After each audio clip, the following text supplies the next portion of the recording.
రాజకీయ నాయకుడు నువ్వు.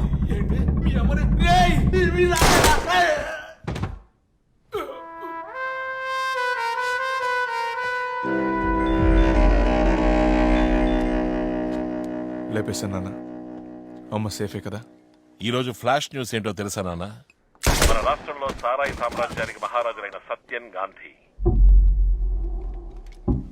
అసలు ఈ మద్యపానమే ఈ రాష్ట్రాన్ని సర్వనాశనం చేస్తుంది అని నిర్ణయానికి వచ్చి వాళ్ళకున్న సారాయి ఫ్యాక్టరీస్ అన్నింటినీ మూసేద్దామని డిసైడ్ అయ్యి అందులో వాళ్ళు సంపాదించిందంతా మద్యపాన నిషేధ పోరాటాన్ని మరింత బలపరచమని ఒక ఎన్జిఓకి రాసిచ్చేశారు.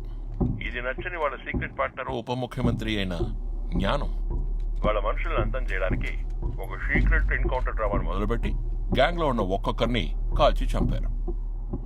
అందువల్ల సత్యాన్ని చంపిన తర్వాతే ఈ నిజమంతా నకిలీ ప్రత్యేక దళం హెడ్ మిస్టర్ దాదాబాయ్ నవరోజీకి తెలియగా తనని ఇలా వారి రాజకీయాల కోసం స్వార్థం కోసం వాడుకోవడం తట్టుకోలేక ఉప ముఖ్యమంత్రి అయిన జ్ఞానోదయాన్ని ఈరోజు వాళ్ళ ఇంట్లోనే కాల్చి చంపేశారు.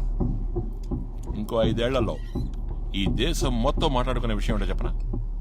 ఏపీలో సంపూర్ణ మద్య నిషేధాన్ని అమలు చేసి విజయం సాధించిన వీరులు సత్యవాన్ సూసయ్యప్ప మరియు అతని మిత్రుడు గాంధీ మహాన్. రేయ్, మనుషుల ఎమోషన్స్ తో ఆడుకోవడం సమ్మకి కెర కొడక. ఈ దేశంలో ఒకడు